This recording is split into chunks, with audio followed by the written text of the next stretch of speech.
성경에서 내가 가장 좋아하는 책 중에 하나인 로마서를 볼 때 이것은 체계적 신학은 아닙니다만 성경 중에서 어떤 책이 체계적인 신학책이라고 말할 수 있다면 로마서가 가장 근접할 것입니다. 바울이 그 책의 처음 3장을 한 가지만을 하려고 썼다는 것이 놀랍지 않습니까? 모든 사람들을 정죄하는 것, 모든 사람들을 정죄 아래 데려오는 것입니다. 그러나 그 정죄가 그의 가장 위대한 신학적 업적은 아닙니다. 그것은 그의 결말도 아니고 최종 목적도 아닙니다. 그것은 독자들에게 구원을 가져다 주기 위한 수단에 지나지 않습니다. 왜냐하면 사람들이 자신을 하나님께 내어드리기 전에 자신에 대해 알아야 하기 때문입니다. 지금 사람은 아주 타락한 존재로 이루어져 있기 때문에 하나님께로 데려가려면 그들로부터 절대적으로 모든 육신의 소망을 잘라버려야 합니다. 그것은 모든 것에 있어 중요합니다만 전도에 있어서는 특히 중요합니다. 나는 기억합니다. 그것은 내가 21살 때 설교하도록 막 부르심을 받았을 때였는데 나는 성직자들에게 반값으로 양복을 파는 어느 오래된 가게에 갔습니다. 그들은 5, 60년을 그렇게 하고 있었습니다. 내가 거기로 들어가서 켄터키 파토카에서 양복을 찾고 있었는데 갑자기 문이 열렸습니다. 벨소리가 들리더니 문이 닫혔습니다. 거기에는 한 늙은 노인이 서 있었습니다. 그의 이름도 몰랐는데 그가 걸어 들어와서 나를 똑바로 쳐다보고 말했습니다. 젊은이, 설교하도록 부르심을 받았구만. 그렇지? 나는 말했습니다. 네, 선생님. 그는 아주 늙은 전도자였습니다. 그가 말하기를 이 건물 바로 바깥에 있는 저 건물이 보이나? 나는 말했습니다. 네. 그가 말했습니다. 거기서 내가 설교했었지. 하나님의 영이 내려와서 영혼들이 구원받곤 했지. 나는 말했습니다. 선생님, 그것에 대해 좀 더 말씀해 주세요. 그가 말했습니다. 그때는 요즘의 전도와 같은 것이 없었어. 우리는 2, 3주 동안 설교를 하고서 죄인들에게 영접하도록 초대하지도 않았지.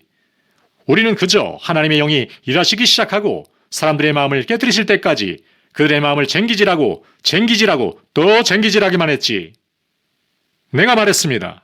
선생님, 하나님의 영이 사람들의 마음을 깨뜨리러 오셨을 때를 어떻게 하셨나요? 그리고 그가 말했습니다. 글쎄, 그냥 예를 하나 들어주지. 수십 년 전에 내가 이 가게에 양복을 사러 왔었다네. 누가 나한테 30불을 주면서 말하더군. 목사님, 내일 가서 양복 한 벌을 사십시오. 그리고 내가 문으로 들어왔을 때 가게를 맡고 있던 젊은 점원이 돌아서 나를 보았고 나를 봤을 때 바닥에 엎드려서 소리쳤다네. 누가 나같이 악한 사람을 구원할 수 있겠습니까? 그때 나는 하나님의 영이 그곳에 임했다는 것을 알았지. 지금 우리는 그냥 사람들에게 가서 얘기하고 3가지의 인문적인 질문을 하고 예수님께서 그들의 마음에 들어오시도록 요청하는 기도를 할 것인지 그들에게 물어봅니다. 그리고 전도자로서 우리가 우리 입으로 토해놓은 종교적 삶 때문에 우리는 그들이 2번 다시는 복음의 마음을 열지 않을 2배나 더 지옥 자식이 되게 합니다. 레오나르드 레이븐힐이 즐겨하던 말을 하겠습니다. 이제 당신은 내가 왜 많은 장소에서 오직 한 번만 설교하는지 이해할 겁니다. 그러나 그것은 진실입니다. 우리가 죄를 피상적으로 다룰 때 무엇보다도 우리는 성령과 싸우고 있습니다. 그가 와서 죄에 대하여 세상을 책망하시리라. 오늘날 여러분들에게 영원보다는 지금 가장 좋은 삶을 주는데 더 신경 쓰는 아주 유명한 설교자들이 있습니다. 그리고 그들은 자신의 설교에 죄를 언급하지 않는다는 사실에 대해 자랑합니다. 나는 이것을 말할 수 있습니다. 성령은 그들의 사역과 싸우게 될까봐 그들의 사역에 아무런 상관도 하지 않으십니다. 그것이 유일한 것입니다. 왜냐고요? 사람이 인간의 죄를 다투는 사역을 하지 않는다고 한다면 성령께서 하십니다. 오셔서 죄의 세상을 책망하시는 것이 성령의 주된 사역입니다. 그러므로 이것을 아십시오. 여러분이 특정하게 열정적으로 사랑으로 사람들과 그들의 타락한 상태를 다루지 않는다면 성령은 여러분 주변에 절대 거하지 않으십니다. 또한 예레미야 시대의 목자들처럼 우리가 인간의 고질적 병폐를 가볍게 다룬다면 우리는 속이는 자들입니다. 그들이 내 백성의 상처를 가볍게 여기면서 말하기를 평강하다 하나 평강이 없도다. 누군가에게 나쁜 소식을 전하기 싫어서 그 사람이 자신을 싫어하거나 자신에게 화를 낼까봐 그 사람이 슬퍼질까봐 히포크라테스 선서를 부인하는 의사와 같이 우리는 속이는 자일 뿐 아니라 부도덕한 자들입니다. 그래서 그 의사는 그들의 생명을 구하기 위해 가장 필요한 사실을 그들에게 말하지 않습니다. 요즘 설교자들이 말하는 것을 듣습니다. 그들은 말합니다. 아닙니다. 포령제, 당신은 이해를 못하는군요. 우리는 요한과 찰스 웨슬리 시대의 사람들과는 다릅니다. 우리는 휘트필드나 에드워즈가 설교했던 문화와도 같지 않습니다. 우리는 그들처럼 마음이 따뜻하지 않습니다. 우리는 깨어져 있어요.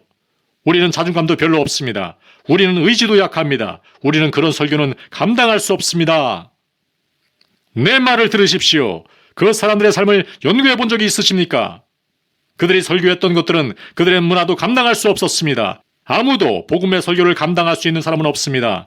그들은 그것을 짐승의 사나움을 가지고 대적하거나 그렇지 않으면 괘씸할 것입니다. 그리고 우리가 더 의지가 박약하고 자존감이 없다는 부분에 대해 한마디 하겠습니다. 우리나라와 이 세상은 이 혐오스러운 자존감의 병폐로 넘쳐나고 있습니다. 우리의 가장 큰 문제는 우리가 하나님을 존중하는 것보다 자신을 더욱 존중한다는 것입니다. 죄에 대해 많이 말하지 않을 때 우리는 또한 도둑들입니다. 우리는 도둑들입니다. 질문 하나 하겠습니다. 오늘 오후, 오늘 아침 별들이 다 어디로 갔습니까?